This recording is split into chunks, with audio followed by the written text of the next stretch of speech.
cars collided with a bang, and my family's minivan was catapulted into the air. The impact of this car caused us to flip and rotate, and as the top of our minivan hit the pavement, we slid another 6 feet into a neighboring tree. And then everything disappeared. My vision went really blurry, and everything got really silent. As I came to, I heard my mom asking, "Kaylee, Mitchell, Victoria, please answer me if you can hear me." "Mom, what happened?" As I asked, I turned to my brother, and his door had been ripped off. Tree branches overtook his body. Blood dripped down his face, and I started to scream, "Mom, I think Mitchell's dead. I think Mitchell's dead." I continued to call out. By this point, my dad had crawled across my mom, had opened the car door, had found help, got me out of the car, and I sat on the porch while some lady kept me company. My dad then took my sister and my brother out of the car and laid them in front of me. It was kind of like I was watching a movie. It was super surreal. When the ambulances finally arrived, it was too late. My brother and sister were both helicoptered to the nearest hospital, and they were unable to revive my brother. My sister Victoria was only wearing a lap belt, and she was sitting in the middle back, so when the car impacted us, her whole body moved forward and hit the seat in front of her. She broke her eye bone right here, her brain rattled around in her skull, and she got a brain injury, and she snapped her femur bone in half.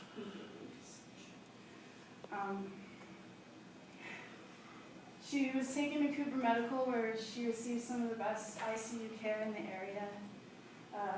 We were told she would be a vegetable her whole life. She would never walk, she'd never talk again. And my family refused to take that for an answer. My dad and my mom spent hours arguing with the doctors as I read to her every day, and with each page, her numbers would go down.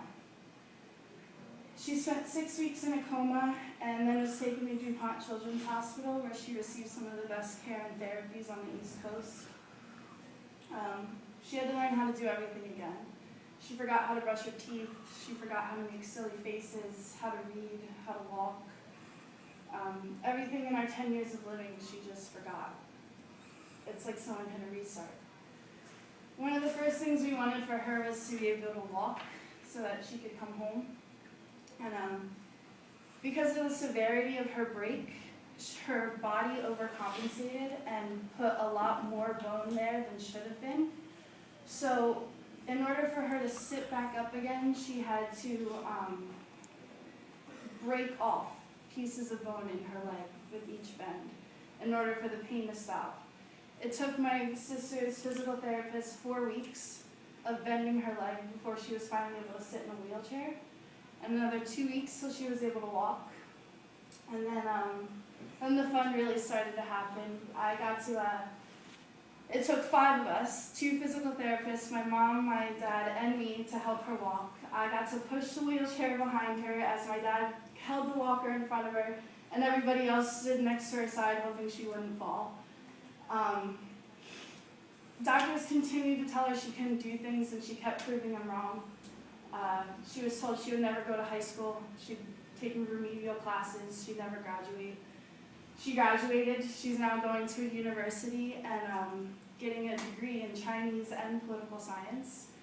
She was told she'd never drive, would never be able to live away from my parents, and she just got her own apartment and got a Lexus for her first car, which I'm completely jealous about. But she's a complete miracle, and people kept telling her she couldn't do stuff, and she kept pushing through. She's the most resilient, the most perseverant, the most incredible person I know, and she lives life with no limits, and I think we all should do that as well. So, thank you.